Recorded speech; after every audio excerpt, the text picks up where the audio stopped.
বৰ্তমান যেটো বিষয় চলি আছে বিশেষকৈ 6 জনগোষ্ঠীৰ নতুনকে এষ্টিকৰণৰ বিষয়টো সেইটো বহুতে কৈছে যে আমাৰ নেতাসকলে কৈ আছে যে এক্সিস্টিং এসটি সকলক ক্ষতি নকৰাকৈ যদি নতুনকৈ এসটি দিয়ে তেনেহলে আমাৰ আপত্তি নাই কিন্তু আমাৰ ক'বলগীয়াটো এইটো আমাৰ ষ্টেণ্ডটো একেবাৰে ক্লিয়াৰ যে যদি নতুনকৈ কাৰোবাক এসটি কৰে তেনেহলে এক্সিস্টিং এসটি সকলৰ ক্ষতি নোহোৱাকৈ কেতিয়াও নাথাকে ক্ষতি নোহোৱাকৈ দিম বুলি কোৱাৰ কোনো যুক্তি নাই আৰু তেনেকৈ ফৰ্মুলাও হ'ব নোৱাৰে যে আগতে এসটি আছিল আৰু নতুনকৈ দিলো কিন্তু একো ক্ষতি নহয় আৰু সকলো ফালৰ পৰা চালে আমি সেইটো দেখা পাওঁ যে সেইটো ব্যালেন্সও নহয় এটা এসটি সকল আগৰ যিখিনি স্কেডিউল ট্ৰাইব আছে সেই স্কেডিউল ট্ৰাইব খিনি ৰক্ষণাবেক্ষণৰ কাৰণে তেওঁলোকৰ সকলো ধৰণৰ মানে সুৰক্ষিত অৱস্থাত ৰাখিবৰ কাৰণে এই ব্যৱস্থাটো কৰি দিয়া হৈছিল কিন্তু আমি এতিয়া দেখিছো যিসকলে নতুনকৈ এসটি বিচাৰিছে সেই এসটি বিচৰা সকলৰ ভিতৰত আনকি এতিয়া আমি আহোমৰ কথা আমি দেখিছো তেওঁলোকে কৈছে যে আমাক চাকৰিৰ ৰিজাৰ্ভেশ্যন নালাগে আমাক এডমিশনৰ ৰিজাৰ্ভেশ্যন নালাগে আমি এসটি বিচাৰিছো অসমখন বচাবলৈ কিন্তু অসমখনৰ কি সমস্যা আছে সেইটো এসটিকৰণ কৰিয়ে অসম বাচিবনে যদি বাচিলে হেতেন তেনেহলে 14টা জনগোষ্ঠী অলৰেডি এসটি আছে কিয় আজি বচা নাই বা কি সমস্যা আছে সেই সমস্যাবিলাক আইডেন্টিফাই কৰক আৰু সেই সমস্যাবিলাক সমাধান কৰিবলৈ অসমখন বচাবলৈ যদি কিবা একশন ল'ব লাগে ব্যৱস্থা ল'ব লাগে তেনেহলে কিন্তু অসম বিধানসভা আছে অসম বিধানসভাত নতুনকৈ আইন ৰচনা কৰক তাৰ পিছত অসমখন বচাওক অসম বিধানসভাত নতুন আইন ৰচনা কৰক তাৰ পিছত অসমৰ সংস্কৃতি বচাওক অসম বিধানসভাত নতুনকৈ আইন ৰচনা কৰক অসমৰ ভাষা বচাওক অসম বিধানসভাত নতুনকৈ আইন ৰচনা কৰক অসমৰ ভূমি বচাওক কিন্তু এসটি হৈ পেলাই যে বা এসটি কাৰোবাক কৰিলে যে অসমখন বাচিব সেইটো কেনেকুৱা ধৰণৰ ধাৰণা এইটো বুজাই টান হৈছে এনেকুৱা লাগে যে এই যিসকল এসটি আছে যিসকলক ৰক্ষণাবেক্ষণ দিয়াটো অতিকে প্ৰয়োজন তেওঁলোকক কি কাৰণত টাৰ্গেট কিবা কাৰণত যেন টাৰ্গেট কৰি লোৱা আছে তেনেকুৱা ধৰণৰ আমি অনুভৱ কৰিছোঁ এতিয়া কোচ ৰাজবংশীসকলৰ মই দুদিন আগতে মই দেখিছোঁ ছ'চিয়েল মিডিয়াত যে তেওঁলোকেও কৈছে যে আমাক চাকৰিৰ ৰিজাৰ্ভেশ্যন নালাগে আমাক এডমিশ্যনৰ ৰিজাৰ্ভেশ্যন নালাগে আমাক এসটি লাগে কাৰণ আমাক ভূমিৰ মানে ৰক্ষণাবেক্ষণ লাগে এতিয়া যদি ভূমিৰ ৰক্ষণাবেক্ষণৰ কথা কয় তেওঁলোকে তেনেহ'লে আমি এসটি হৈ আমাৰেই আজি ভূমিৰ অৱস্থা নাই আজি এসটিৰ কাৰণে স্কিডুল ট্ৰাইব কাৰণে আমাক ট্ৰাইবেল বেল্ট এণ্ড ব্লক দিছে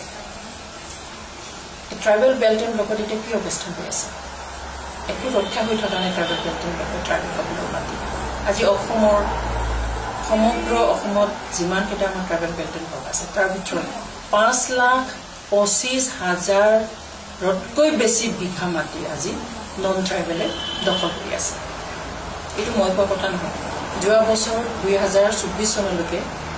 এই ৰেকৰ্ডটো অফিচিয়েল ৰেকৰ্ড 5,25,000তকৈ বেছি বিঘা নন ট্ৰাইবেলে দখল কৰি আছে কেৱল বিটিচিতে 80,000তকৈ বেছি বিঘা মাটি নন ট্ৰাইবেলৰ আছে বেদখল কৰি আছে হাইকোৰ্টেও অৰ্ডাৰ দিছিলে যে এইবিলাক মুক্ত কৰিব লাগে বিটিচিৰ বিচিসকলক তাত য'ত এইবিলাক এনেকৈ হৈ আছে বিটিচি চৰকাৰক আনকি অসম চৰকাৰক হাইকোৰ্টে অৰ্ডাৰ দিছিলে যে এইবিলাক বেদখলবিলাক মুক্ত কৰিব লাগে আৰু ট্ৰাইবেলসকলক এই মাটি পুনৰ গতাই দিব লাগে কিন্তু আজিলৈকে একো কৰা নাই গতিকে আমি এসটি হৈও আজি এই হাজাৰ হাজাৰ লাখ লাখ বিঘা মাটি আমি কিয় মানে আমাৰ কাৰণে কিয় উদ্ধাৰ কৰি দিয়া নাই গতিকে কেৱল মাটিৰ স্বাৰ্থত বা কেৱল অসমক বচাবলৈ এসটি বিচৰা হৈছে নে অন্য কিবা উদ্দেশ্য আছে গতিকে গোটেই কথাবিলাক কেৱল ৰাজনীতিৰ কাৰণে কৰাটো উচিত নহয় সকলো সমস্যা ইলেকশ্যন অৰিয়েণ্টেড কৰিব নালাগে সকলো সমস্যা পাৰ্টিৰ ঊৰ্ধত হৈ চাব লাগে এতিয়া যিখিনি ভাবুকি আহিছে এছটি সকলৰ ওপৰত সেই ভাবুকিত মানুহ ইমানেই মানে আতংকিত হৈছে যে বিভিন্ন ঘটনা হ'বলৈ ধৰিছে যিবিলাক ঘটনা হোৱাটো উচিত নহয় কাৰণ আমি দেখিছোঁ যে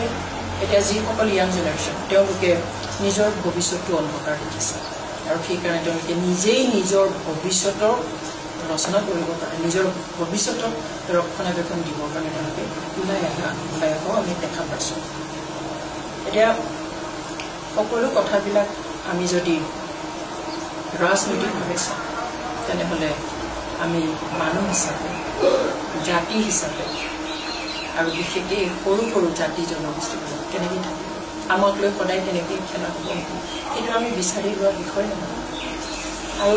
সংবিধানত আমাৰ ক্ৰাইটেৰিয়া আছেই বৈশিষ্ট্য দিয়াই আছে যে কি বৈশিষ্ট্য থাকিলেহে তেওঁলোক ট্ৰাইবেল হ'ব পাৰিব বা স্কেডিউল ট্ৰাইবৰ আণ্ডাৰত সোমাব এতিয়া এই বৈশিষ্ট্যবিলাক যদি ফুলফিল নকৰে তেনেহ'লে ইয়াতকৈ আৰু এক্সট্ৰা কিবা VUR ST এইবিলাক বনাবলৈ কোনো প্ৰভিজন নাই ইণ্ডিয়ান কনষ্টিটিউশ্যন আজি কাৰোবাক হয়তো ST V দিব খুজিছে কাইলৈ হয়তো কোনোবা ST UR STR বা ST ৰুৰেল ওলাই যাব পাৰে একো ডাঙৰ কথা নহয় কিন্তু সেইবিলাক খেলা কথা নহয় সেইবিলাক ইমান পাতলীয়াকৈ ল'ব পৰা কথা নহয়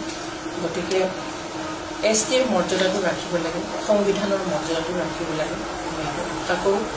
আৰু তাকোৱেই দুখ নিদিয়াকৈ যাৰ যি প্ৰাপ্য এতিয়া যিসকলে ST বিচাৰি আছে তেওঁলোক OBC অলৰেডি OBC ষ্টেটাছত আছে গতিকে OBC ষ্টেটাছতে তেওঁলোকৰ কি সমস্যা আছে সেই সমস্যাবিলাক সমাধান কৰিবলৈ পথ বিচাৰিব লাগে বেছিকৈ হয়তো পাৰিলে ক্ষমতা দিব লাগে আৰু তেওঁলোকৰ সমস্যাবিলাক যাতে নিয়াৰিকৈ সমাধান কৰি লৈ শান্তিৰে থাকিব পাৰে সেইটো ব্যৱস্থা চৰকাৰে কৰিব লাগে